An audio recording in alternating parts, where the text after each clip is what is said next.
chaque ouvrage publié. Chaque titre y a sa place, choisi avec exigence pour dialoguer avec les autres et créer une continuité de réflexion. Quand vous ouvrez un coffret d'édition Mestre, vous n'achetez pas seulement un objet, vous accédez à un ensemble cohérent, pensé pour enrichir votre compréhension du monde, affermir votre foi et nourrir votre vie intérieure. Nos volumes sont imprimés sur un papier de 80 grammes, avec une couverture de 220 grammes dans un format pratique et élégant. Nous travaillons avec soin chaque aspect, typographie lisible, mise en page équilibrée, reliure solide, parce que la forme doit servir le fond et non l'écraser. Que vous choisissiez le coffret du cœur de l'homme, le coffret voix de la perfection intérieure ou l'un de nos autres ensembles, vous offrez, ou vous offrez, une bibliothèque vivante qui se transmet et qui marque. Dans un monde saturé d'écrits éphémères et d'opinions volatiles, nous faisons le choix de l'intemporel et nous vous invitons à en faire autant. Découvrez nos coffrets sur éditionmestre.ch et faites entrer dans votre vie des livres qui ne se démodent pas parce qu'ils touchent à l'essentiel.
Bonsoir à tous, chers amis. Bienvenue dans cette nouvelle émission en direct ce soir avec le père abbé Guy Pagès et le docteur Sami Aldib.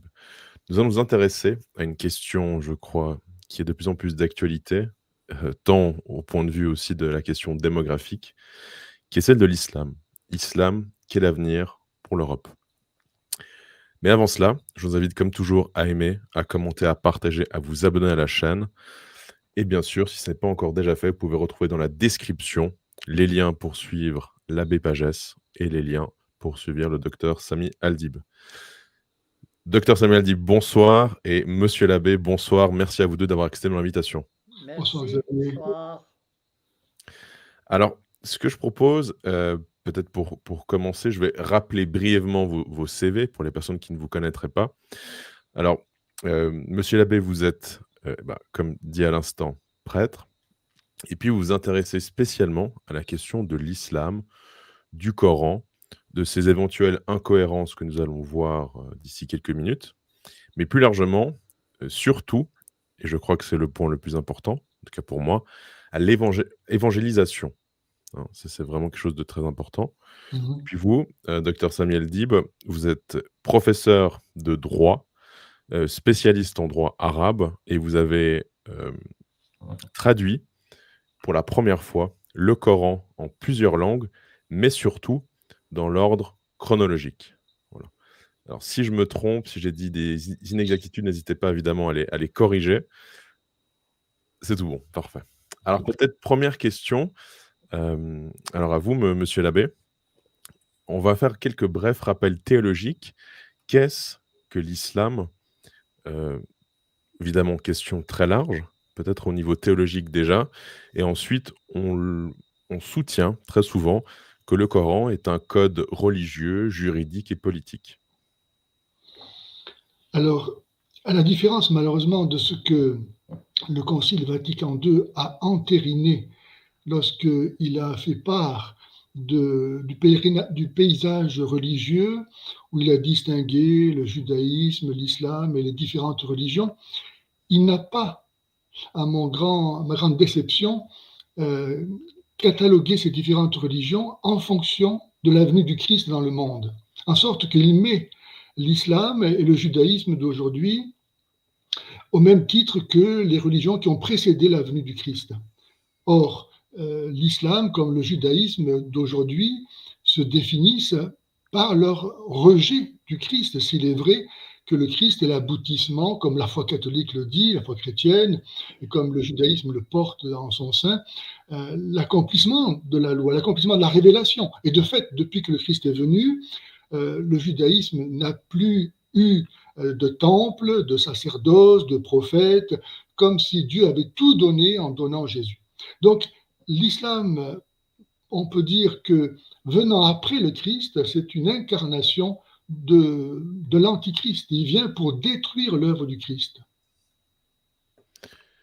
Très bien. Et vous, docteur Samuel Dib, qu'est-ce que vous pourrez rajouter peut-être à cela et peut-être plus spécialement sur l'aspect juridique et politique?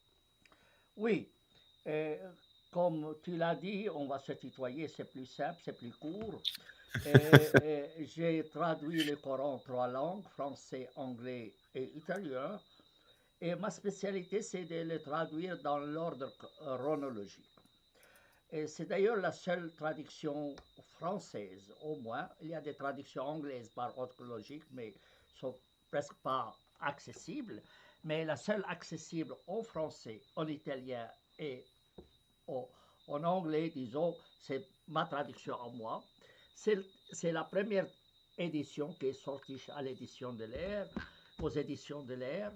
Et maintenant, je suis à la 4e édition française, 2e édition italienne et 2e édition anglaise. Alors, le Coran, c'est 2 parties. C'est ça ce qui est important pour moi. Euh, il y a le Coran mécois et le Coran médinois. Le Coran mécois est d'inspiration chrétienne, alors que le Coran médinois est d'inspiration juive. Et d'inspiration juive. Et, mais malheureusement, l'édition du Coran qui est proposée dans les marchés, qui existe dans les mains des musulmans, mélange entre les deux parties du Coran. Et il fallait donc refaire le Coran, refaire le classement du Coran. Et je me rappelle d'une discussion avec l'imam de la mosquée de Genève et du porte-parole de la mosquée de Genève dans un colloque qui a eu lieu à Fribourg. L'un était à gauche, l'autre à droite de moi, et ils voulaient acquérir ma traduction française du Coran. Je ne voulais pas les vexer, je dis mais non, ça ne vous intéresse pas. Mais pourquoi? Pourquoi ça ne nous intéresse pas? Dit parce que c'est dans l'ordre chronologique. Mais ils m'ont dit, c'est comme ça que ça doit être. Je dis, ah bon? Et s'il faut qu'il soit ainsi, qu'il fallait qu'il soit ainsi, pourquoi vous ne le faites pas comme ça? Pourquoi vous publiez le Coran, publiez pas le Coran par ordre chronologique? La réponse, nous n'avons pas le droit en tant que musulmans de toucher au Coran, mais on est content qu'un mécréant comme toi ait fait le travail pour nous. Et ça, ce qu'ils m'ont dit, je dis bien, je vous remercie. J'ai fait le travail pour vous, vous m'insultez. Bien. Et chacun m'a acheté un exemplaire du Coran. Elle m'a même payé plus que le prix normal. Et mon éditeur, qui lui, il avait peur quand il a publié ma traduction du Coran, en fait, je l'avais proposé à 40 éditeurs. Et tous l'ont refusé. Parce que les éditeurs veulent des sous, pas des soucis. Et la Maison de l'Air a pris, l'édition de l'Air a pris la décision de le publier. Bien. Et c'est important cette division du Coran entre Coran mécois et Coran médinois, parce que c'est ça ce qui va nous permettre à désacraliser le Coran d'un côté et à déradicaliser les musulmans. À déradicaliser les musulmans. Pourquoi? Je vous rappelle le grand penseur soudanais, Mahmoud Mohamed Taha, pendu en 1986, si ma mémoire ne me trahit pas, et a dit qu'il faut abandonner le Coran médinois et revenir au Coran mécois. Et le père Joseph Kazi, qui est très fameux, maronite, un grand érudit, il propose effectivement aux musulmans le retour au Coran mécois et d'abandonner totalement le Coran médinois. Et je signale ici que dans les universités musulmanes et même dans les universités occidentales, on n'enseigne jamais le Coran mécois. On n'enseigne que le Coran médinois. Et d'où le problème qu'on a avec les musulmans. Et moi, je propose d'interdire la publication du Coran dans l'ordre actuel et d'imposer un Coran par ordre chronologique pour que les gens se rendent compte qu'est-ce que c'est. Il faut mettre de l'ordre dans les désordres coraniques. Et ça va permettre aux gens d'ouvrir les yeux. Alors, c'est ça pour moi le Coran. Et comme dit aussi le père Joseph Kazi, aussi le penseur soudanais Mahmoud Mohammed Taha, il nous faut revenir au Coran qui est d'inspiration chrétienne et d'abandonner le Coran qui est d'inspiration juive. Ça, c'est mon avis à moi, parce que si vous faites cela, vous avez en fait désacralisé le texte. Et de l'autre côté, vous obligez aux musulmans à revenir à la source première et à abandonner toutes les normes discriminatoires. Les normes discriminatoires et violentes dans le Coran qui sont d'inspiration juive, je le répète, se trouvent uniquement et presque exclusivement dans la partie médinoise. Voilà donc moi ma vision du Coran et c'est pour cela que moi j'insiste sur l'édition par ordre chronologique du Coran pour sortir l'Occident et même les musulmans des problèmes qu'ils ont maintenant. Voilà, c'est mon point de vue. Alors, monsieur l'abbé, je vous donne tout de suite la parole. J'aimerais juste poser 2-3 petites encore questions au professeur Aldib, comme ça je pourrais après encore, je crois encore mieux vous relancer la balle.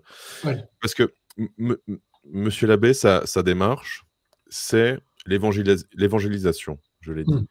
Mais vous, cher Sami Aldib, quelle est votre démarche par rapport à cela, à tout ce travail que vous faites par rapport au Coran, pour qu'on puisse comprendre? Et peut-être aussi, vous avez évoqué le Coran mécois et le Coran médinois. Si vous pouviez peut-être aussi rappeler quelques différences notables ou quelques subtilités qu'il y a entre les deux, outre le fait que vous évoquez que le premier est d'origine juive et l'autre d'origine ou d'inspiration chrétienne. Et ensuite, on donnera la parole à l'abbé Pagès. Oui. Alors, juste pour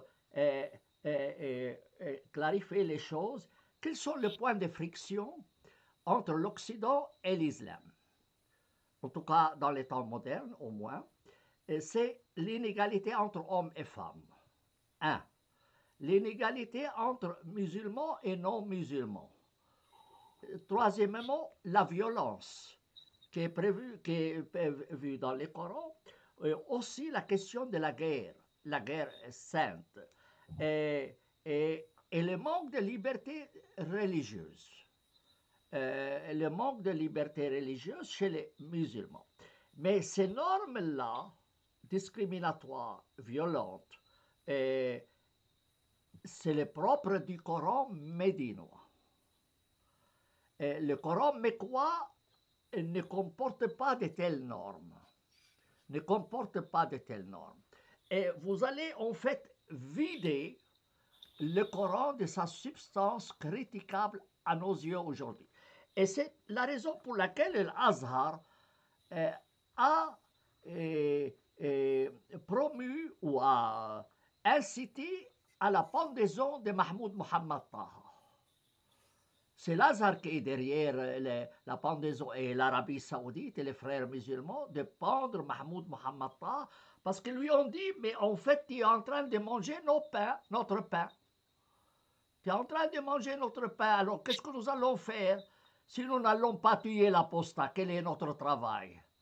Si on ne va pas discriminer, mais vous allez miner le Coran, si vous ne voulez pas faire la guerre sainte, et qu'est-ce qu'on fait? Vous voyez? Alors, en fait, tous ces chefs religieux, vous allez devoir leur enseigner à balayer les rues. À balayer les rues, et vous allez trouver un texte plus ou moins humaniste, digeste. Voilà la différence entre les deux.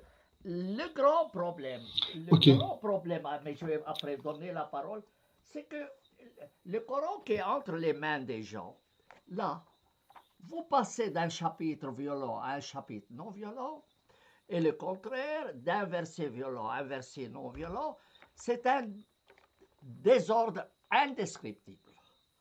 Le Coran, moi j'ai toujours dit, le Coran c'est un foutoir écrit par un rabbin étourdi. J'ai toujours prétendu cela, ça c'est mon point de vue. D'ailleurs, 80% du Coran provient de la Bible, l'Ancien Testament, j'entends. Des commentaires. Non, le Coran lui-même. 80% du Coran provient de l'Ancien Testament. Des commentaires de l'Ancien Testament. Non, du texte de l'Ancien Testament. Alors, pas du commentaire. C'est pas du tout le texte de l'Ancien Testament qui est dans le Coran. Non, mais les normes critiquables dans le Coran proviennent de l'Ancien Testament. Aussi le Talmud, d'accord, mais c'est surtout le texte biblique. Donc, c'est pas l'Ancien Testament, mais on peut en discuter. Mais je propose de peut-être de céder la parole à l'abbé, s'il vous plaît. Oui. Allez-y. Alors, mon cher Samy, donc, je crois que vous allez mériter le même jugement que Taha, parce qu'on va vous dire, vous n'avez pas le droit de toucher au texte incréé du Coran, qu'il soit comme ça ou autrement, c'est pas votre affaire, c'est l'affaire d'Allah. Depuis 1400 ans, les musulmans sont tenus d'accepter le Coran tel qu'il est, parce qu'il est la parole du Dieu inconnaissable. On ne peut pas porter un jugement sur Dieu, donc on accepte ce qu'il a dit, un point c'est tout. Donc vous n'avez aucune autorité pour changer les paroles d'Allah. À mon avis, votre projet ne pourra pas avoir d'efficacité en aucune manière, même si vous voulez montrer que la barbarie que contient le Coran est indigne de l'homme, on va vous dire, mais ça c'est votre vision occidentale, ça n'a aucun rapport avec la volonté d'Allah. Donc c'est pas ça qui, à mon avis, va pouvoir détruire le Coran et l'islam dans sa spécificité. À mon avis, il faut aller à la source, c'est-à-dire à la conviction que le Coran vient de Dieu et montrer pourquoi il ne peut pas venir de Dieu. Et il ne peut pas venir de Dieu parce que tout justement a été accompli en Jésus-Christ. Le Coran contient des vérités chrétiennes au sujet de Jésus. Et dans cela, on voit que les origines de l'islam s'enracinent dans une communauté chrétienne qui ensuite a évoluer vers un rattachement au judaïsme. On les connaît. D'ailleurs, dans le Nouveau Testament, à mon avis, on voit ça apparaître au chapitre 15 des Apôtres, lorsque des judéo-chrétiens, c'est-à-dire des juifs qui croyaient en Jésus, mais qui voulaient continuer à pratiquer le judaïsme, ont voulu imposer le judaïsme aux convertis venus du paganisme, et ça a créé la première grave difficulté de l'Église, donc ça a motivé le premier concile de Jérusalem. Donc, à mon avis, l'islam s'enracine dans cette catégorie de chrétiens qui voulaient bien être disciples de Jésus, tout en continuant à pratiquer le judaïsme. Et on voit ça dans le Coran, où Jésus, effectivement, est le Messie, il est la parole de Dieu, parce qu'on ne dit pas de Mahomet, il est l'Esprit de Dieu, Mahomet ne l'est pas, il est sans péché, pas Mahomet, il est né d'une vierge, il faisait des miracles, il est au paradis, le salut jusqu'au jour de la résurrection se fait par Jésus, sourate 3, verset 55. Enfin bref, tout ça c'est chrétien. Et en même temps, on veut continuer à rester juif, c'est-à-dire pratiquer la circoncision, lapider les femmes adultères, manger halal. Voilà. Donc, c'est un mélange de judaïsme et de christianisme des chrétiens qui ont voulu rester juifs. Je pense que l'origine se trouve là dans l'acte 15 des apôtres.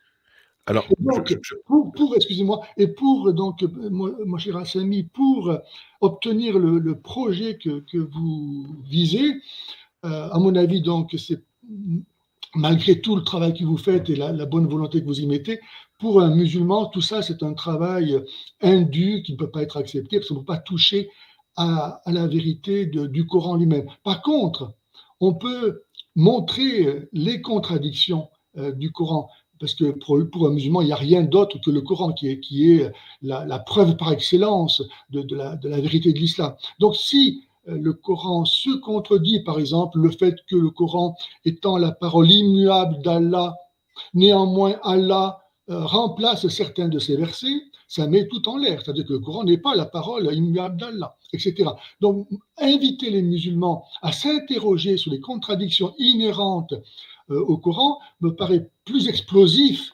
pour l'avenir de l'islam qu'autre chose.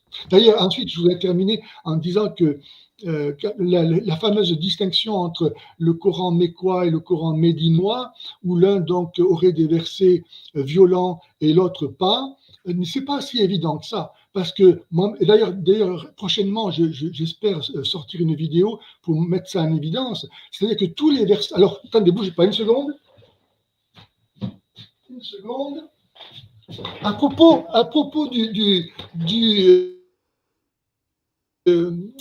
justement tolérant. Vous savez qu'il y a eu Dalil Boubaker, l'ex-recteur de la Grande Mosquée de Paris, qui n'a pas craint de collectionner les différents versets tolérants du Coran pour les publier, et ça a donné ce petit livre.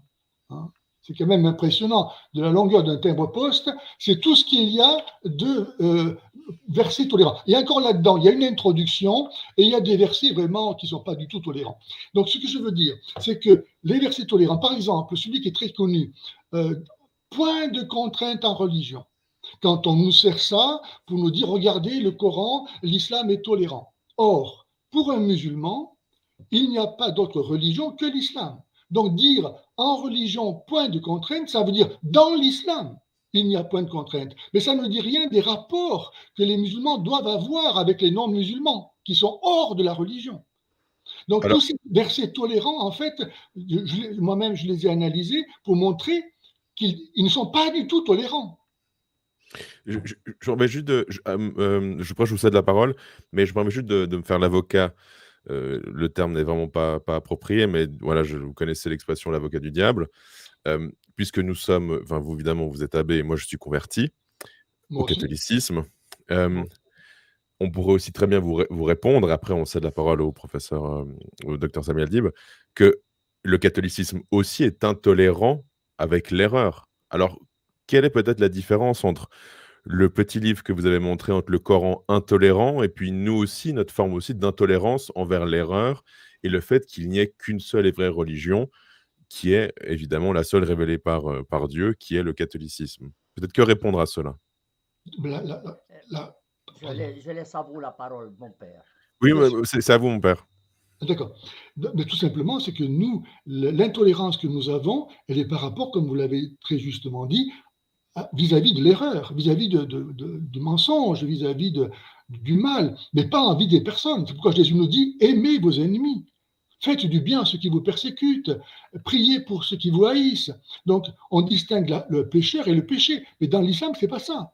Allah identifie le mécréant et la mécréance. Il demande de combattre les mécréants et de les soumettre. Il ne demande pas une conversion intérieure. Il n'y a pas de vie intérieure. Il y a simplement une soumission extérieure à un ordre politique. Alors c'est hostis et inimicus, hein, c'est-à-dire notre Seigneur dit: «Aimez vos ennemis, privés, mais combattez vos ennemis publics». C'est la distinction entre hostis et inimicus. Enfin, vous me dites si je me trompe, mais il me Non, semble que non, c'est c'est ça. vrai. Très bien. Hmm. Je vous en prie, Sami Adib. Et vous dites que le Coran est intouchable. Eh ben, c'était la crainte de mon éditeur.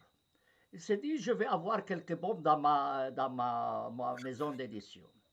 Il a été surpris de voir plusieurs universités musulmanes acheter mon édition. Je vous ai donné l'exemple de l'imam de la mosquée de Genève, les porte-paroles, qui m'ont dit, c'est comme ça qu'il doit être. Bien.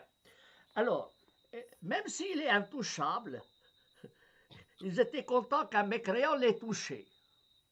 Et je peux vous dire que moi, j'ai édité aussi le Coran en arabe. Et mon édition arabe du Coran est 1 million de fois meilleure que l'édition de l'Arabie Saoudite. Au moins 1 million de fois. Et celui qui n'est pas d'accord n'a qu'à aller voir et comparer mon édition arabe du Coran. Vous savez, les musulmans ne sont pas bêtes. Mais malheureusement, on leur a appris des choses par cœur. Et si on leur apprend à réfléchir, ils ne seraient pas contre. Et je peux vous dire, mon édition du Coran n'a jamais rencontré de difficultés. N'a jamais. Et c'est ça ce qui me donne du courage. C'est que les musulmans sont nos frères. Et nous avons le devoir de leur indiquer les problèmes. Et si vous leur dites votre Coran est désordonné, vous avez mis en question le Coran, la parole de Dieu. Et si vous commencez par le couper en deux, comme moi je l'ai fait, vous voyez, alors c'est la première partie, ici, c'est la première partie, vous voyez, c'est la deuxième partie. Alors, j'ai touché au Coran. Et c'est ça qu'il faut encourager les musulmans à faire, à ne pas avoir peur, de la vérité. Et leur dit, comme Mahmoud Mohammed Taha leur a dit, bon, ils l'ont pendu, mais il a des milliers d'adeptes. Et ces livres sont lus partout. Et je peux vous dire, plusieurs milliers de mon édition arabe a été téléchargée gratuitement. Vous savez, moi, j'ai mis mes 3 traductions et mon édition arabe gratuite. Bravo. Et je me dis, je préfère avoir mon livre chez les musulmans que leur argent dans ma banque. Très bien. Vous voyez, je les ai mis gratuitement. Et certains me disent, mais qui finance ce travail? Je n'ai jamais réfléchi à ça. Je dis, il y a quelqu'un qui peut financer, eh bien, venez m'aider. Eh bien, non, je ne demande pas. Je ne demande rien. Il m'arrive de travailler 12 heures par jour, mon père, sur le Coran. 12 heures par jour.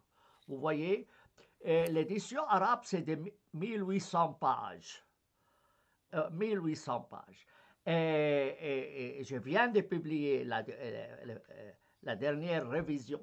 Donc, il ne faut pas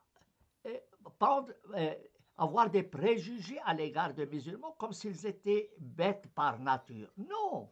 Bon, personne n'en a ici. Hein. Malheureusement, ils ont été éduqués à apprendre les choses par cœur. Mais ils ne seraient pas opposés à ce qu'on leur ouvre les yeux. Certes. Et sinon, votre travail, ça ne sert à rien. C'est si vous croyez qu'ils ne peuvent pas ouvrir les yeux. Alors, si vous commencez par toucher le texte sacré, et vous dites, je le chambarderai, je le modifierai. Alors, et là, vous avez, là, vous sémez le doute. Ah, pas sûr.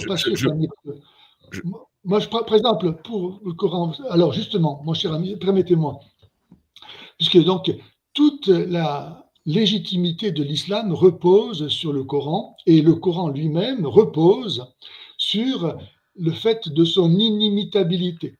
Souvent, dans le Coran, Allah lance le défi, apportez une sourate ou des versets semblables à ceci, sous-entendu, vous êtes incapable, et donc la preuve que le Coran étant inimitable, c'est qu'il n'a pas été donc fait de main d'homme, et s'il n'a pas été fait de main d'homme, il a été fait par la main de Dieu. Donc, voilà tout l'islam repose sur cette preuve de la prétendue inimitabilité du Coran. Donc je me suis dit, moi, il faut attaquer cette preuve-là, parce que si le Coran peut être imité, alors tout l'islam s'effondre, c'est pas compliqué.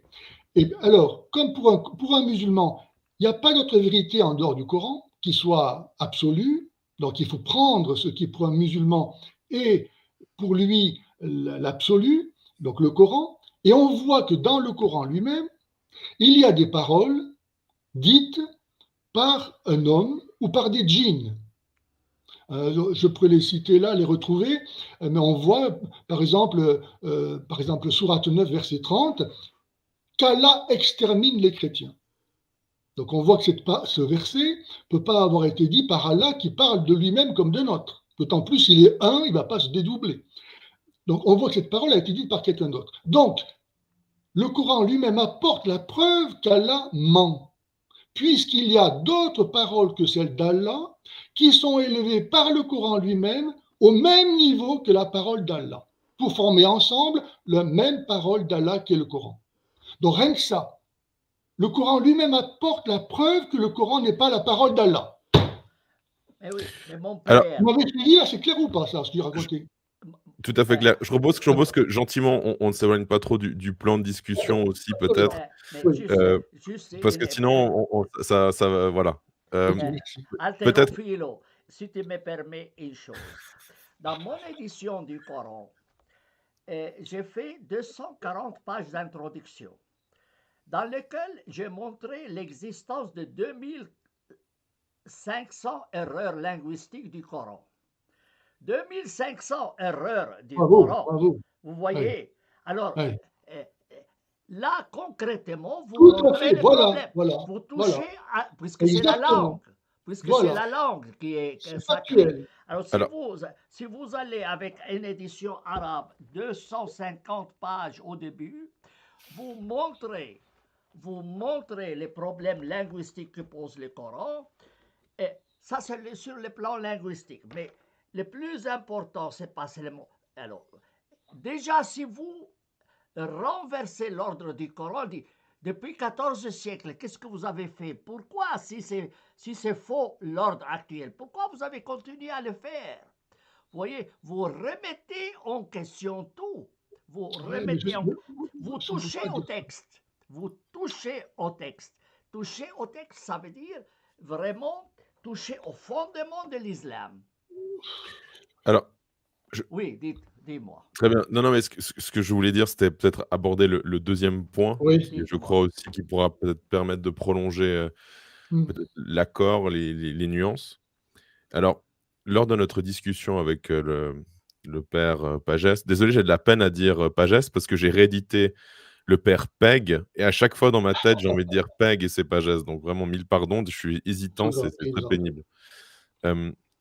Alors, c'était pas vraiment un désaccord, mais peut-être en tout cas une subtilité ou en tout cas une manière d'aborder la chose. On expliquait, la discussion s'est tournée autour de l'islam est-il compatible avec la République? Et puis, moi, j'avais plutôt tendance à postuler que oui, parce qu'évidemment, je crois que vous aussi, parce que la République, son seul ennemi, c'est le catholicisme. Ce ne sont pas les autres fausses religions ou autres. C'est seulement le catholicisme qui est visé. Alors, la question que je vous pose d'abord déjà, monsieur l'abbé, c'est l'islam est-il compatible avec la République? Et pourrait-on peut-être aussi soumettre le postulat du professeur Aldib, qui est celui de répondre dans un premier temps non, je crois que c'est ce que vous soutenez, mais plus largement répondre oui, mais seulement le Coran mécois et pas médinois. Seulement le bon Coran et respectivement rejeter le mauvais. Est-ce que cette distinction est possible? Et puis évidemment l'autre partie de la question, si la réponse est non. À qui tu adresses la parole? Ah, À moi ou au père Pagès? non, au père Pagès. Voilà. D'accord. Alors, effectivement, vous avez raison de dire qu'il y a une connivence essentielle entre la société actuelle qui s'est basée sur le rejet du Christ et l'islam qui est lui-même basé sur le rejet du Christ. Donc ils ont ça en commun. Et d'ailleurs, ça me fait penser à cette bête dans l'Apocalypse qui a 7 têtes et qui veut dévorer la femme et l'enfant, donc la Vierge Marie et l'enfant Jésus, mais aussi l'Église et les chrétiens. Donc, autrement dit, l'ennemi de Dieu est multiforme, et une des formes, c'est l'islam. D'ailleurs, parmi ces 7 têtes, il y en a une qui a été blessée à mort et qui a repris vie, et à cause de cela, dit l'Apocalypse, tous les habitants de la terre sont dans l'admiration et se mettent à adorer la bête. Et je me demande dans quelle mesure cette blessure de cette tête parmi les 7 ne correspond pas à l'abolition du califat en 1923, où là, l'islam a vraiment pris un coup mortel, et comment, quelques années plus tard, aujourd'hui donc, l'islam reprend une force, une vitalité comme jamais. Dans quelle mesure donc cette bête aujourd'hui n'a pas repris vie et ne suscite pas l'admiration de toute la terre. Mais donc pour revenir à la question, est-ce que c'est compatible? Donc la bête va s'autodétruire entre elles, il n'y a pas d'histoire, mais en attendant, je pense qu'il y aura quand même des problèmes parce que l'islam en lui-même ne veut rien d'autre que l'islam. Je vous cite un extrait de la déclaration islamique de Alija Izetbegovic, qui était chef d'État de Bosnie-Herzégovine de 1990 à 2000. Et donc, je vous lis ceci. Il écrit « Il ne peut y avoir ni paix, ni coexistence entre la religion islamique et des institutions politiques et sociales non islamiques. La renaissance islamique ne peut commencer sans une révolution religieuse, mais elle ne peut se poursuivre et être menée à bien sans révolution politique. Notre première tâche doit être de gagner non le pouvoir, mais les hommes. Le soutien qu'un peuple musulman apporte effectivement à un régime en place est directement proportionnel au caractère islamique de ce dernier. Nous devons être des prêcheurs et ensuite des soldats. Le mouvement islamique doit prendre le pouvoir dès qu'il est en situation morale et numérique suffisante pour lui permettre de renverser le gouvernement non islamique. Donc je pense que l'alliance qu'il peut y avoir entre l'islam et nos sociétés occidentales post-chrétiennes ne peut être que momentanée, le temps que l'islam devienne assez fort pour imposer sa charia, parce que tel est son but. Oui. Est-ce que c'est à moi à répondre? Oui, oui, je vous en prie, je vous en prie. Oui, merci, Père Pagès. Oui. Écoutez, euh, euh, je pense que je connais assez bien le droit musulman pour avoir enseigné les fondements du droit musulman dans plusieurs universités. Juste pour vous rappeler que mon édition italienne, Introduction au droit musulman, est l'unique en langue italienne. Il n'y a pas d'autre, elle est enseignée dans les universités italiennes. Et elle existe aussi en français et en anglais. Je connais un peu les mécanismes de l'islam. Mais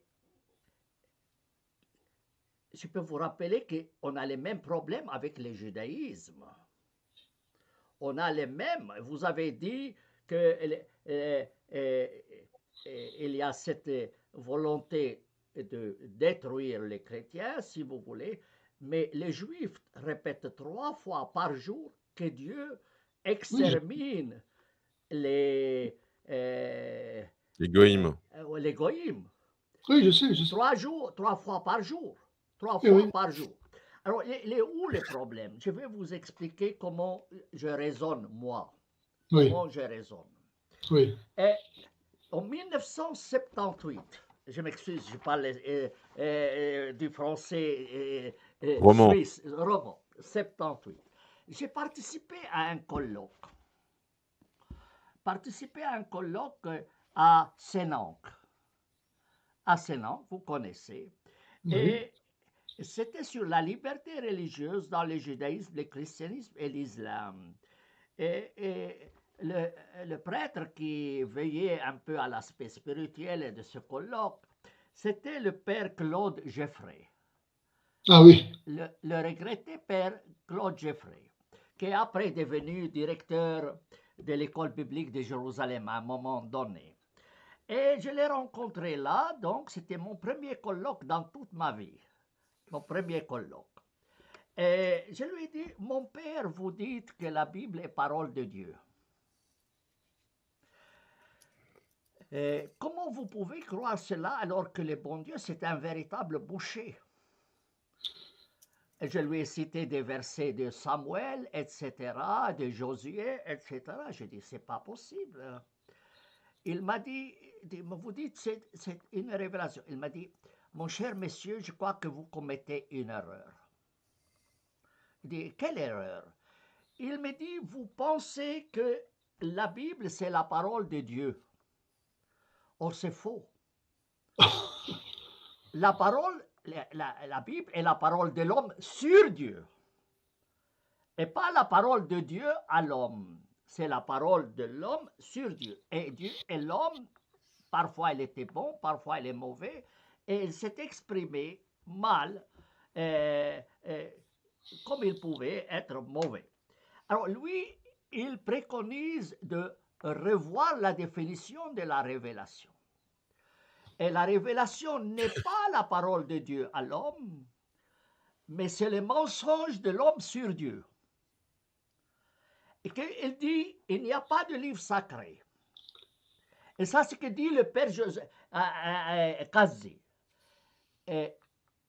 Libérons Dieu des religions. Et il a le titre d'un livre, un prêtre maronite. C'est un prêtre maronite. Et j'ai le livre ici. Ce n'est pas possible que Dieu ait choisi un peuple. Ce n'est pas possible qu'il ait envoyé des prophètes. Ce n'est pas possible qu'il ait fait descendre un livre. Et tout livre est un livre humain. Le seul sacré, c'est l'homme. Le seul sacré, c'est l'homme.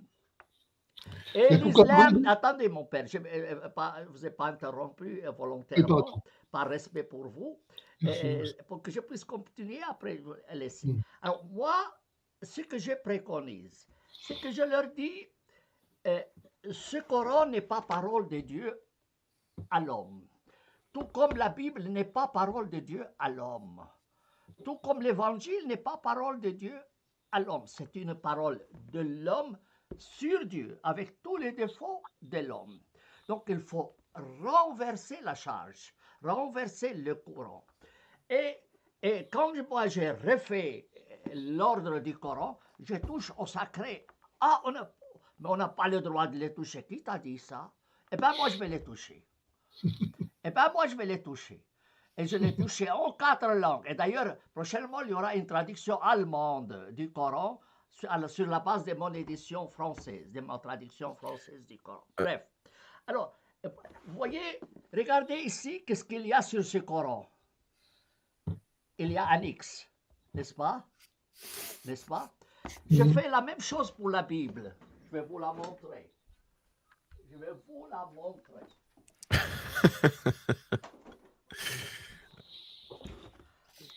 J'ai ici la Bible. Et qu'est-ce qu'il y a? Un X. Pour moi, j'exige que l'être humain abandonne une fois pour toutes l'idée qu'il y a un livre sacré. Et que tout livre est un livre humain avec les défauts des humains. Et si vous êtes un peu martionniste, n'est-ce pas, cher Samuel Dib? Mon ami, je vais terminer, après je te donne la parole. Alors, c'est ça mon procédé à moi. Alors, je commence par chambarder le texte, le remettre en ordre, montrer 2500 erreurs linguistiques, montrer les abrogations, montrer même les contradictions morales de ce texte, par rapport à la Déclaration universelle des droits, mais aussi les contradictions morales de la Bible. Vous savez, un des condamnés, un des criminels de guerre de l'Allemagne, nazi, dans les procès-verbaux de Nuremberg, on lui dit, cher monsieur, vous avez contribué à écrire les lois raciales nazies. Moi? Non, je n'ai pas écrit. Alors, qu'est-ce que vous avez fait? Je les ai copiés de la Bible. Oui, non, mais Non, enfin, non, non, non, non, mais les procès verbal est là et il a montré comment il a pu créer les lois raciales nazies. La Bible a inspiré les lois nazies, mon ami. J'entends l'Ancien mais non, Testament. mais, Ah, Ah, mais ah, déjà, l'ancien. Mais je, je peux vous donner la page, la page et le volume alors, des alors je procès propose, verbaux de Nuremberg. Mais je la même propose qu'on, chose peut se dire de ça. d'accord, d'accord. Alors, je propose qu'on aille déjà pas trop dans tous les sens, parce que la question initiale, c'était plutôt Voilà, voilà. Et la si vous compatibilité. Attendez, attendez, commencez, attendez, attendez, s'il vous plaît, s'il vous plaît, s'il vous plaît. si vous arrivez à convaincre les Juifs qu'il n'y a pas de livre sacré, les chrétiens sionistes qu'il n'y a pas de livre sacré, ah, ça a sauté là. et aux Il y a un problème. musulmans qu'il n'y a pas de livre sacré, Il y a un vous avez problème gagné la bataille. Euh, de connexion. alors, Oui, moi, je suis dites. toujours là. Ça y Attendez, est. attendez, attendez, cher Samuel Dib. Attendez, vous avez juste quelques problèmes de son. Alors, on va recentrer juste le débat et je vais passer la parole au père. Tout d'abord, pour les personnes qui souhaiteraient s'intéresser sur les origines occultes du nazisme, je les renvoie vers ce même nom d'ouvrage, rédigé par Nicholas Goodrick Clark. Je pense que ça leur permettra aussi d'avoir un autre son de cloche. Donc, les sectes secrètes ariennes et leur influence sur l'Égypte du Troisième Reich. Je ne peux pas non plus ni laisser dire qu'il y ait des nazis qui aient pu se revendiquer du catholicisme. Je pense que c'est faux. Alors peut-être, on va juste, oui, on connaît cet ouvrage. Alors, Vous connaissez. monsieur l'abbé, je vous cède la parole peut-être pour répondre sur tout ça, Merci. et surtout, je pense évidemment pour défendre l'Évangile et puis le bon Dieu. Tout à fait. Alors, mon cher professeur Aldib, je suis étonné que vous mettiez en parallèle la Bible et le Coran au motif que tous les deux sont réputés paroles de Dieu. C'est pas parce que il y en a un que le Coran, en l'occurrence, se réclame de parole de Dieu que ça l'est pour autant. Il faut bien voir que la Bible et le Coran, comme vous le savez certainement, ont ceci de différent fondamentalement, c'est que le Coran a été révélé tel qu'il est au ciel, donc c'est la parole de Dieu immuable telle qu'elle est gardée au paradis selon la doctrine musulmane, alors que, ça devrait vous réjouir, la foi chrétienne dit que la Bible est inspirée et écrite par des hommes, effectivement. Et parce qu'elle est écrite par des hommes, ce que la foi chrétienne n'a jamais nié, mais elle est inspirée par Dieu, et à ce titre-là, comme le principe qui veut que le contenu doit s'adapter au contenant, Dieu ne peut se révéler qu'en fonction de la capacité des hommes à comprendre ce qu'il dit. Et donc, il va y avoir toute une pédagogie au long de la révélation, où on va par exemple commencer effectivement avec des massacres au nom de Dieu, mais il faut bien remarquer que ces massacres-là concernent un peuple particulier pour un territoire particulier et un temps déterminé. Il ne s'agit pas, comme dans l'islam, d'une guerre universelle et perpétuelle contre tout ce qui n'est pas musulman. Donc on ne peut pas mettre ça en comparaison. Donc cette guerre qui a été justifiée au nom de Dieu pour la fondation d'Israël, il faut bien voir que au sortir du paradis terrestre, au sortir du péché originel, les hommes vivant comme des bêtes, c'est pas à eux à qui on va dire aime ton ennemi, si on te frappe sur la gauche, tends la droite. Ils passent toute leur journée à essayer de survivre en se battant contre des fauves monstrueux. Ils ont d'autres soucis. Voilà. Donc Dieu va commencer progressivement. Il va donner la loi du talion. Tu m'as crevé un œil, tu ne dois pas en crever deux. Ce n'est pas un motif pour aller violer la femme de ton voisin parce qu'il t'a crevé un œil, foutre le feu à sa maison, etc. etc. Il t'a crevé un œil, tu n'en crèves qu'un. Donc, nous, ça nous paraît barbare aujourd'hui, 2000 ans après Jésus-Christ, mais à l'époque, c'est un grand progrès, parce que ça limite la vengeance. Donc, ce qu'il faut bien voir, c'est que cette révélation, Dieu, comme nous sommes dans le temps, elle ne peut être que progressive.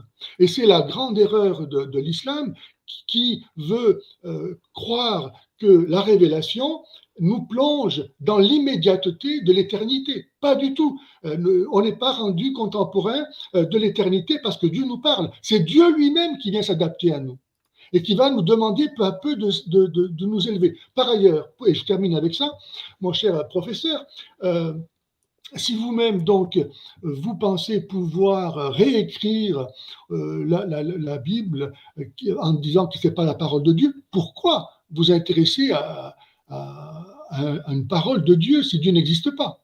Ça n'a pas de sens. Donc, est-ce que je peux répondre? Vous Oui, savez, oui, je vous en ce prie. qui se passe aujourd'hui à Gaza, avec la massacre de population, 60 000 exterminés, au nom de quoi? De ce foutu livre. C'est pas la Bible, ça. Ça c'est l'Ancien Testament. Oui, mais c'est L'Ancien remis pas Testament, dans il le est pas, Testament. voilà, c'est fini. Le Nouveau Oui, Testament est terminé. oui, c'est au nom de ce livre. Non, non, dites pas ça. Hamas, quand il fait les massacres, c'est au nom de ce livre. Voilà. Alors je dis, crois sur ça. C'est grave, c'est grave. Et le seul sacré, c'est l'homme. Le seul sacré, c'est l'homme. Autrement, on va transformer les bons dieux en un boucher. Mais Samy, il faut défendre les bons dieux contre les criminels humains. Samy, qu'est-ce que vous faites de Jésus-Christ? Qu'est-ce que vous pouvez lui reprocher? Vous avez mieux à proposer que ce que propose Jésus-Christ? Écoutez, moi je me dis chrétien. Je me dis chrétien, mais non dogmatique. Mais ne venez pas, mais pour moi, l'évangile, c'est un texte humain. Vous dites, c'est inspiré par Dieu, je dis, rien n'a rien à foutre avec ces livres. Laissez les bons dieux tranquilles une fois pour toutes. Ne désacralisez pas le nom de Dieu avec vos crimes quotidiens. 60 000 personnes exterminées à Gaza. Au nom de ce foutu livre. Attendez. On a désacralisé le nom de Dieu. Attendez, Samuel Dim, on va peut-être juste tempérer un tout petit peu les choses, si vous voulez bien. Pas besoin de... Oui. Alors, on sait que c'est un sujet très sensible pour vous et qui vous prend à cœur, je comprends. Alors, on va peut-être, je vous en prie, esprit suisse, n'est-ce pas? Esprit passion calme. On va revenir, on va parler de ce sujet, qui est un sujet important. Peut-être on va essayer de faire 2 questions en une. Alors, selon le professeur Samy Aldib et nos diverses discussions, il a une solution pour le conflit israélo-palestinien. La résolution se fait en 3 minutes. Bon. Eh bien, je crois que l'abbé Pagès et moi-même avons une autre solution qui ne prendrait qu'un moment, qu'un instant, un claquement de doigts. Je pense que vous me voyez venir avec mes gros sabots. C'est évidemment la conversion du peuple palestinien et des Juifs en Israël.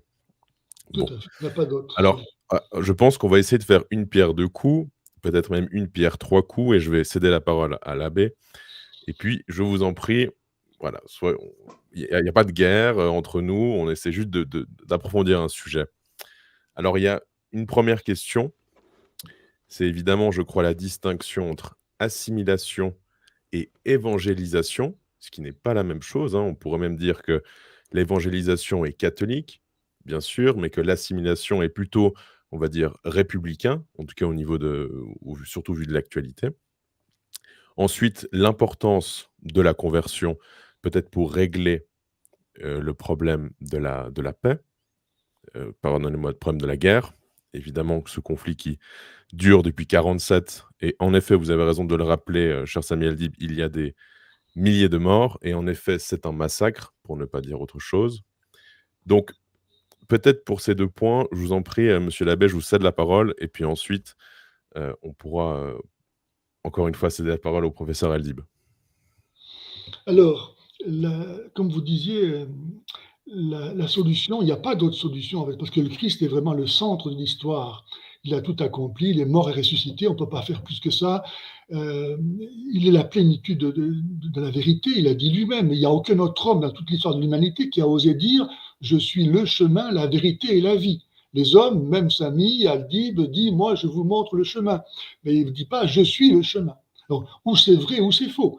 Si c'est vrai, c'est fantastique, la vérité s'est manifestée, on peut la connaître, et si c'est faux, à moi de faire la preuve, s'il le prétend, que Jésus est un menteur.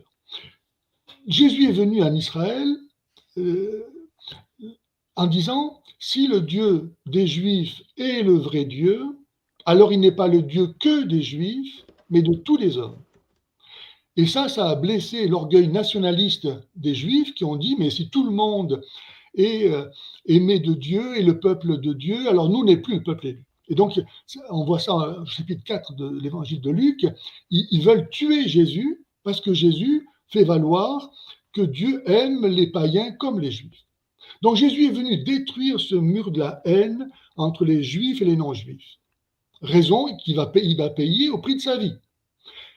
L'islam vient 6 siècles après et relève ce mur de la haine dans l'humanité en séparant les hommes entre musulmans et non-musulmans. Sourate 60, verset 4, entre nous et vous, c'est l'inimitié et la haine à jamais jusqu'à ce que vous soyez musulmans. Donc, d'un côté comme de l'autre, il y a la création de nous qui s'oppose aux autres. Que ce soit les juifs avec les goïms, que ce soit les musulmans avec les non-musulmans. Donc, la solution ne peut venir d'aucun des deux.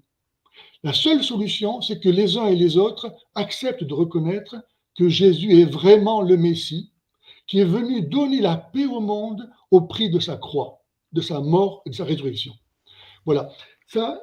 Alors ensuite, la deuxième question que vous me posiez, je crois, c'est par rapport à l'assimilation. Oui, et l'évangélisation, peut-être la... Voilà. Alors, il faut voir que ça a été, au niveau politique, en tout cas en France, ça a été, mais même dans toute l'Europe, ça a été abandonné.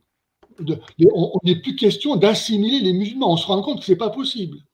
Il s'agit maintenant de leur permettre d'avoir, autant que faire se peut, leurs propres prérogatives, leurs dérogations, etc. Donc on parle d'intégration, hein, voilà, mais pas d'assimilation, parce qu'en plus ça irait contre le droit des peuples à disposer d'eux-mêmes, donc il faut qu'ils gardent leur culture, il faut pas toucher à tout ça. Donc il n'est pas question d'assimilation.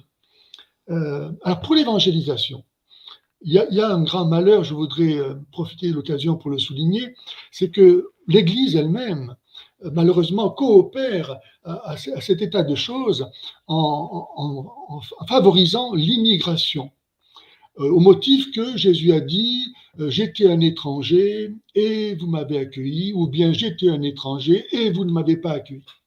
Or, comme le texte grec le dit, le mot qui est traduit par étranger, c'est xénos. Or, ce mot grec a aussi le sens de hôte. Quand saint Paul, par exemple, dit à la fin de l'épître aux Hébreux, Gaius oxénos mou, mon hôte, il ne dit pas mon étranger. Gaius, qui m'héberge et qui héberge aussi l'Église, vous salue. Donc le mot xénos, dans ce cas-là, on voit bien qu'il signifie non pas étranger, mais hôte. C'est le deuxième sens du mot xénos.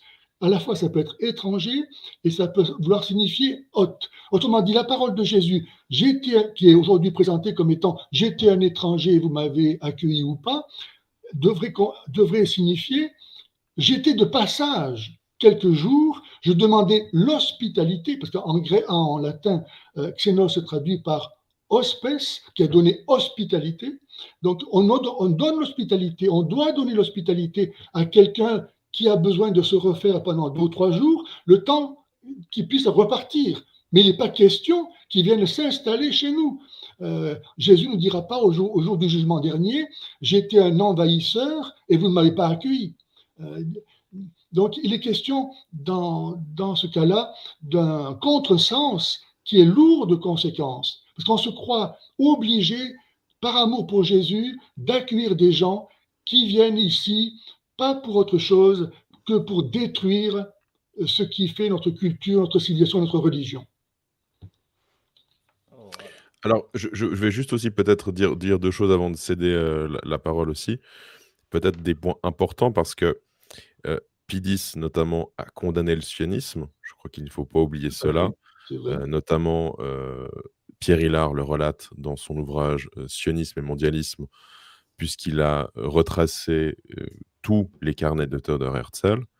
Et ensuite, concernant la question du nazisme, Pie XI a aussi condamné le nazisme et plus largement tous les éventuels liens qu'on pourrait faire entre catholicisme et nazisme.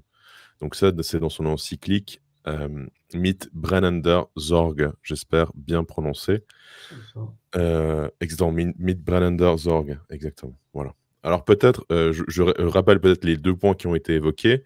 La question des 3 minutes, respectivement, pour nous, un claquement de doigts pour résoudre le problème au Moyen-Orient Oui. et plus largement aussi, la distinction, peut-être que vous ne faites pas, cher Sami Aldib, entre assimilation et évangélisation. Peut-être ce point par rapport, évidemment, à la question de l'islam en Europe et puis en France et en Suisse, par exemple. Alors, pour les 3 minutes, pour régler la question, moi j'ai dit dans ma chaîne toujours, 70 ans de conflits peuvent être réglés en moins de 7 minutes.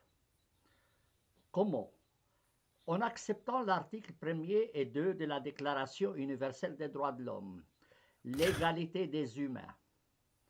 L'égalité des humains. Vous êtes nos frères, vous êtes, nous sommes vos frères, vous êtes nos frères, on va se traiter sur un pied d'égalité. Jusqu'à aujourd'hui, Israël refuse d'avoir une constitution. Pourquoi? Parce qu'il ne veut pas écrire un article égalité des citoyens. Le judaïsme ne permet pas l'égalité des êtres humains. Et c'est la raison pour laquelle le conflit continue. Le même problème dans l'islam.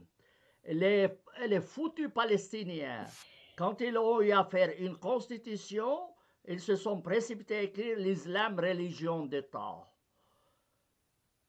Mais alors, il est où ma place en tant que chrétien? Est-ce que l'État ne me représente pas moi? Alors, je réclame que les Juifs cessent de se dire un État juif et je demande aux musulmans de cesser de dire que c'est aux Palestiniens de c'est un État musulman. Je demande, comme c'est le cas de la Suisse, dont d'ailleurs j'ai traduit la Constitution en langue arabe à la demande de la Confédération pour qu'on le sache. C'est se rappeler dans ces premiers articles l'égalité, le principe de l'égalité. Moi, je n'ai jamais évangélisé un musulman et je ne le ferai jamais, ni un juif. Tout ce que je leur demande, c'est d'être des humains, de les regarder les autres comme des humains. Après, vous êtes libre d'adorer Dieu comme vous voulez, comme vous voulez, à condition de ne pas emmerder les autres. Vous voyez, moi, j'ai voté contre les minarets en Suisse et je œuvrais fortement. J'ai dit, la Constitution garantit le droit de prier, mais pas de crier. La Constitution garantit le droit de prier, mais pas de crier. Vous voulez prier, priez. Vous voulez être juif, soyez juif. Vous voulez être musulman, soyez musulman. Vous voulez être chrétien, soyez chrétien. Mais n'oubliez jamais l'article 1 et 2 de la Déclaration universelle des droits de l'homme. Si vous appliquez ces 2 articles, c'est fini. Moi, j'ai parlé avec un évêque de Nazareth, Riyah Boulassel. Je dis, moi, j'ai dit 7 minutes pour régler les conflits. Il dit, pour moi, ça me suffit 5. Il dit, tu fais comment? Il dit, oui, j'exige d'eux qu'ils inscrivent dans leur loi le principe de l'égalité des citoyens. Un État citoyen. Mais c'est le principe de la Suisse.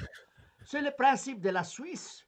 La Suisse, première fois qu'on a utilisé le terme guerre de religion, ça concernait les conflits entre catholiques et protestants de la Suisse.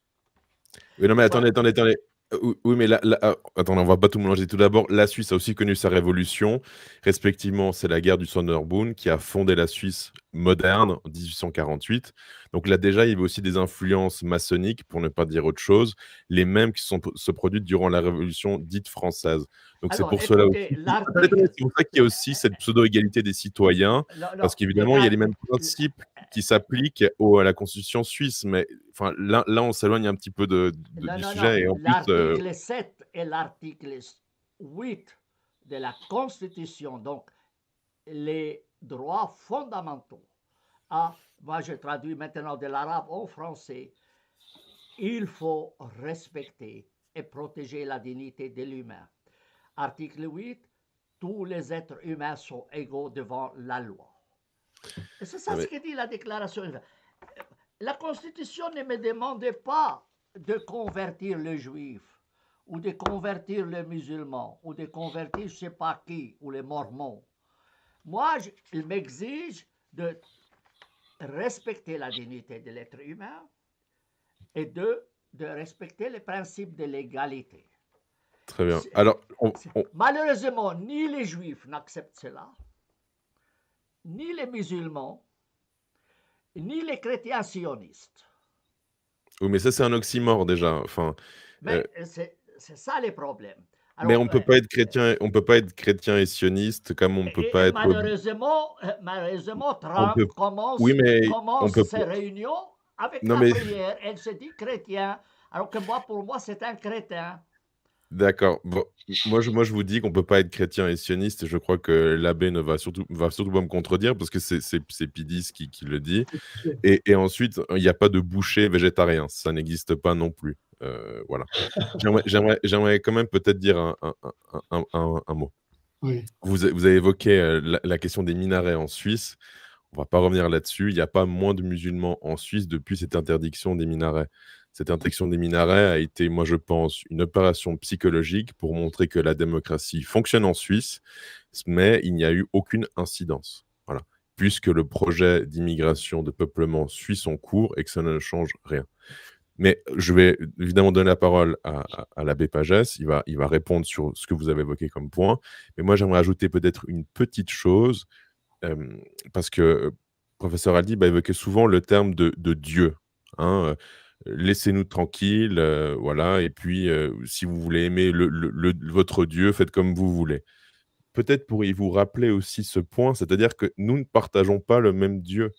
Il y a quand même des différences, si ce n'est même majeures. Tout à fait. Le Dieu de l'islam n'est pas le Dieu du catholique, comme le Dieu du judaïsme, ou du Talmud, pardon, n'est pas le Dieu du catholique. Alors peut-être ça, ce serait aussi un point qui serait, je crois, Mm. très intéressant à souligner. Mm. Oui, alors, donc, cher professeur, vous évoquez les droits de l'homme comme référence, mais il me semble que, je suis même sûr, en 1990, au Caire, l'Organisation de la coopération islamique a réécrit les droits de l'homme selon l'islam. Donc, si l'islam, à travers cette institution qui regroupe 57 pays musulmans dans le monde, a cru nécessaire de réécrire les droits de l'homme selon l'islam, ça montre bien que cette question de la dignité humaine n'est pas la même pour vous et pour eux. Deuxièmement, quand vous parlez de la nécessité, du devoir de reconnaître la dignité humaine, j'ai l'impression que vous ne mesurez pas le fait que vous parlez dans une culture chrétienne qui vous a donné cette conscience de la dignité humaine, mais que dans d'autres cultures, d'autres civilisations, ça n'a aucun sens. Le fait que l'homme doit être respecté parce qu'il est à l'image de Dieu, c'est ça le fondement de notre société. Dieu s'étant manifesté en Jésus, qui est l'image de Dieu. Ailleurs, l'esclavage, toutes sortes d'injustices, ça n'apparaît pas. Vous comprenez ce que je dis, professeur? Non, il est allé faire du café, je crois. Oui, non, moi je vous écoute. Et je voulais juste vous rappeler que moi, j'ai réuni toutes les déclarations islamiques sur les droits de l'homme et aussi les projets islamiques des droits de l'homme dans un petit ouvrage et qui est aussi disponible gratuitement. Je connais toutes ces déclarations que je condamne. Et je dis elles sont contraires à la Déclaration universelle des droits de l'homme. Je l'ai toujours dit. Alors, c'est que pour cela, je vous ai dit, moi, je ne me reconnais pas dans la constitution palestinienne. Je ne me reconnais pas dans les lois israéliennes. Ni Israël, ni les musulmans, ni les juifs, ni les musulmans n'acceptent les principes des droits de l'homme, ni les juifs sionistes et les chrétiens sionistes. Et Voyez? d'où nous vient cette conception des droits de l'homme? Attendez, je vais juste mettre mon microphone. Et pouvez-vous, s'il vous plaît, répéter la phrase? Oui, je vous interroge sur l'origine de ce souci des droits de l'homme. D'où vient cette assurance que nous avons la capacité de reconnaître quelle est la vraie dignité de l'être humain? Parce que ce n'est pas, comme on le sait, la même chose partout. Donc pourquoi nous aurions la vraie définition des droits de l'homme? Et les droits de l'homme, c'est le résultat d'une expérience humaine en se disant, et comme le dit d'ailleurs dans les préambules de la Déclaration universelle des droits, si vous ne respectez pas ces droits de l'homme, vous aurez la barbarie qu'on a eue dans la Deuxième Guerre mondiale. C'est ça, c'est ça, c'est écrit dans les préambules. Ça, c'est écrit dans les préambules. Donc, cette déclaration provient d'une expérience humaine en se disant, on doit se mettre d'accord que la personne qui est vis-à-vis de moi, c'est mon égal. C'est mon égal. Oui, il n'y a pas d'autre possibilité. Vous pouvez pas, sans cela, vous pouvez justifier facilement le massacre de Gaza ou le massacre de Hamas, facilement. Voilà. Oui, et sans respecter le principe de l'égalité des êtres humains, voilà la barbarie. Voilà la barbarie. Non, mais attendez. Je me permets juste comme de dire peut-être un point. La France, respectivement la République, a accepté et même a fait valider la Déclaration universelle des droits de l'homme.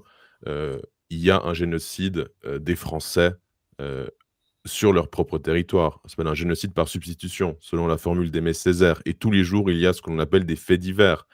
Donc, les droits de l'homme ne protègent pas du tout, si ce n'est le contraire, et on pourrait même, je ne vais pas non plus aller trop loin, mais en tout cas, au vu de ce que l'on peut constater tous les jours, la République ne protège pas les Français, ni les citoyens français. C'est bien le contraire. Elle protège l'allogène, et elle est en train de discriminer très sévèrement, pour ne pas dire autre chose, l'indigène. Oui, mais je suis tout à fait d'accord sur ce que vous dites. Je vous dis aussi l'envers. La France pratique les génocides contre les Palestiniens en livrant des armes à Israël. Alors, la France, non, mais en tout cas, peut-être l'État français. Oui, pas mais justement, bien sûr, le régime français livre des armes à Israël et l'Allemagne livre des armes à Israël et elle ne respectait pas la Déclaration universelle des droits de l'homme. Alors, l'Amérique, pareil. L'Amérique, pareil, livre des armes à Israël et le massacre des Palestiniens. Elle ne respectait pas la Déclaration universelle des droits de l'homme. Mais cette Déclaration des droits de l'homme, elle est modifiable à loisir. C'est comme ça que maintenant, par exemple en France, on a constitutionnalisé le droit à l'avortement et qu'on se prépare à voter l'euthanasie. Donc ce qui hier était un crime ne l'est plus. Donc on voit bien que s'il n'y a pas un fondement immuable, certain, pour fonder les droits de l'homme, c'est-à-dire Dieu lui-même, l'homme ne sait plus qui il est. Il n'y a plus de fondement. Mon cher Samy, sans Dieu, il n'y a rien. Mais mon ami, sans Dieu, on n'aurait pas eu Gaza. Ah non, je regrette, ne dites pas ça. N'accusez pas Dieu. Dieu est innocent de ça. Dieu a dit, aimez vos ennemis. C'est ça les problèmes. C'est ça les problèmes.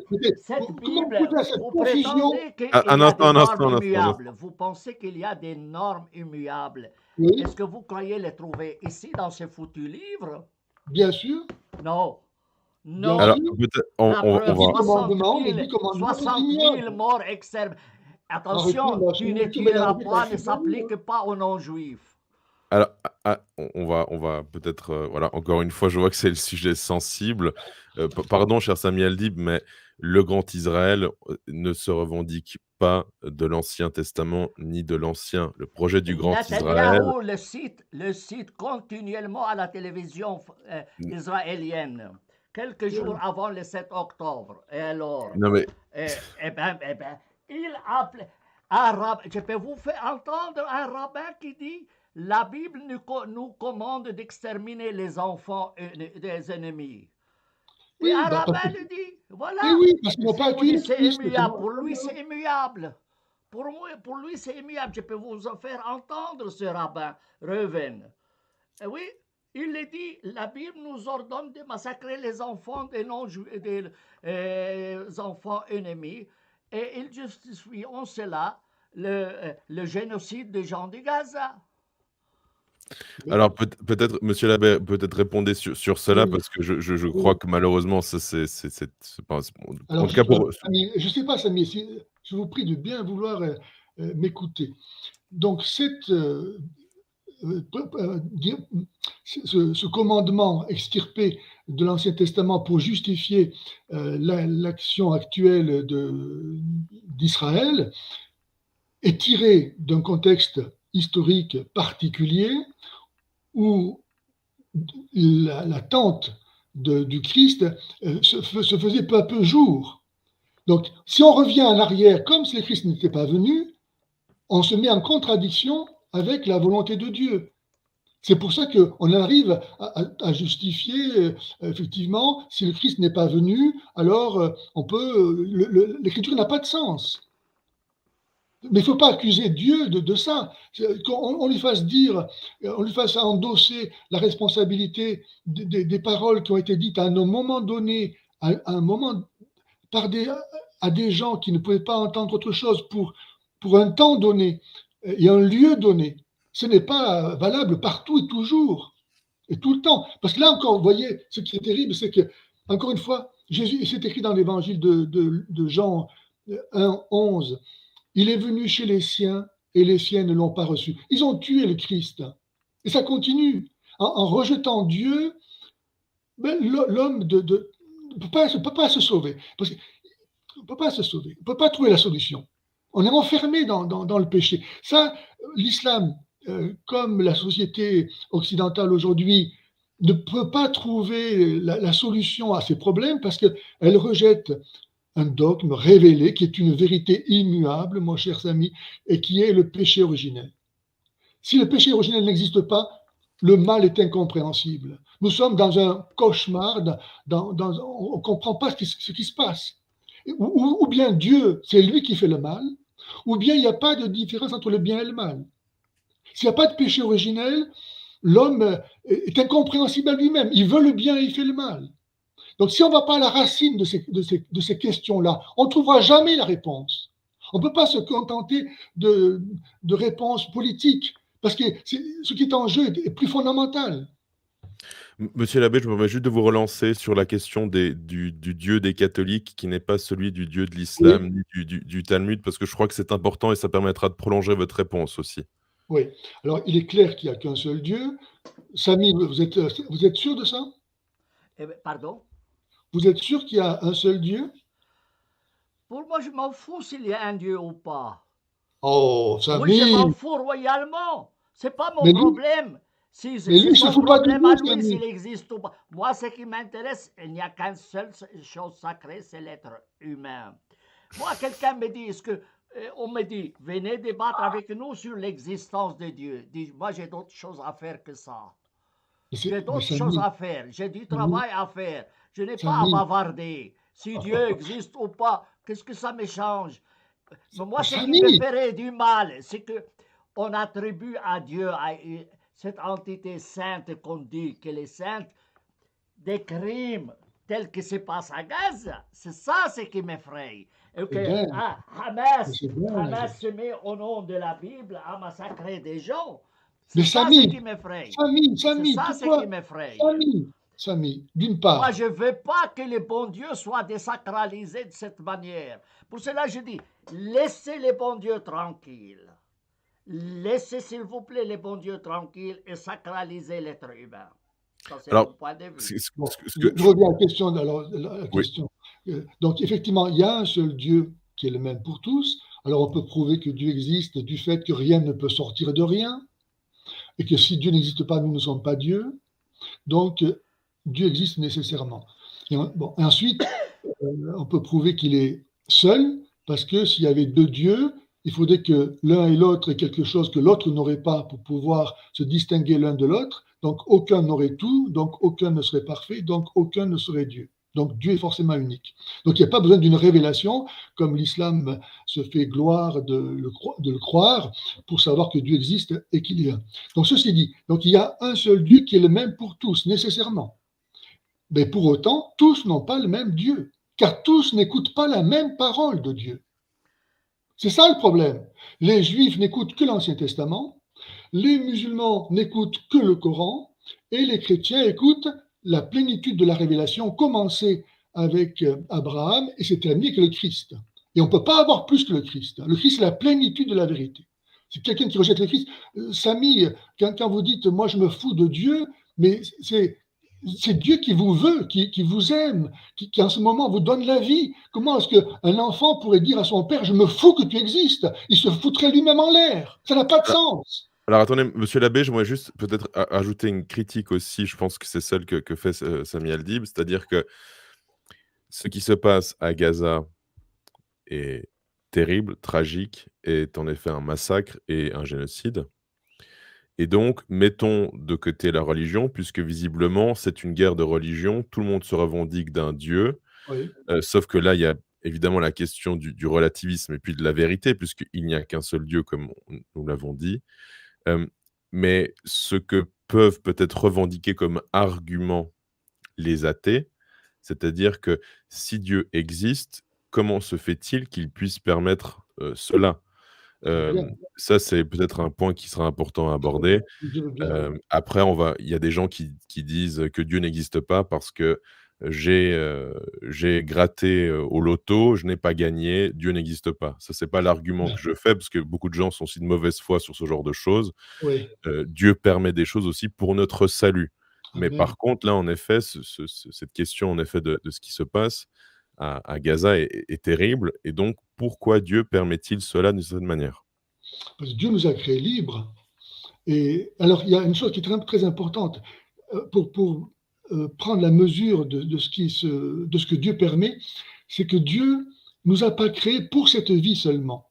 Il nous a créés pour la vie éternelle. La preuve en est, c'est que tous, nous voulons être heureux, et quand on est heureux, on n'a pas envie que ça s'arrête. Personne ne dit, moi, je veux être heureux pour un quart d'heure, pour 6 mois ou pour 10 ans. Quand on est heureux, on a envie que ça dure toujours. On veut que ce soit parfait, infini, éternel, etc. Or, rien n'est comme ça sur Terre. Donc, on voit bien que nous portons en nous un désir d'éternité qui ne peut pas être satisfait sur Terre. Donc, Dieu nous a créés pour la vie éternelle. Et donc, si on oublie ça, les événements de ce monde, effectivement, monstrueux qu'ils sont, nous apparaissent comme incompréhensibles, insupportables et absurdes. Mais, s'ils sont vus dans la perspective de la vie éternelle, alors c'est tout autre chose. Et là, on se rappelle la parole de Saint Paul, Romains 8, 28, qui dit « Les souffrances du temps présent sont sans proportion avec la gloire qui doit nous être donnée. » Le temps passe, l'éternité demeure. Donc si on n'oublie pas ça, à ce moment-là, on peut tenir la route. Et juste pour relaxer un peu la conversation, j'avais une étudiante sri-lankaise dans ma classe. Je lui dis, vous êtes de quelle religion, madame? Elle dit, moi je suis hindouiste ou hindouiste. Mais dites-moi, comment faites-vous avoir autant de divinités? Et alors que nous, on n'a qu'un seul et on a des problèmes avec lui. On n'arrive pas à s'arranger avec un seul Dieu. Et vous, vous en avez plusieurs. Et comment vous arrivez à faire cohabiter toutes ces divinités chez vous? Il m'a dit, vous savez, chez nous, les divinités ont des spécialités. C'est-à-dire, si vous avez des mal dedans, vous allez prier telle divinité. Si vous voulez réussir dans les examens, vous allez vous adresser à une autre divinité. Si vous voulez avoir de la pluie, vous allez... Chacun a une spécialité. Et nous, on le fait cohabiter de cette manière. C'est comme il y a un médecin pour les dentistes, un pour les yeux, un pour les oreilles, un pour les pieds cassés, pour tout ce que vous voulez, les gynécologues, etc. Et comme ça. Maintenant, chez nous, au Proche-Orient, on a un seul Dieu. Qu'on le veuille ou pas, c'est un seul Dieu. qui nous emmerde, ou que nous emmerdons le maximum possible. Et comment on peut s'en libérer de cela sans lui porter préjudice? Moi, j'ai entendu un Gazaoui qui insultait les bons dieux. Un Gazaoui qui a insulté les bons dieux. Mais bon Dieu, mais pourquoi tu nous as fait ça? Pourquoi? Mais c'est ça les problèmes. Je dis, laissez tomber, laissez de continuer. N'insultez pas les bons dieux. N'insultez pas les bons dieux. Et consacrez-nous à l'être humain. Ça, c'est mon point de vue. Voilà. Très bien.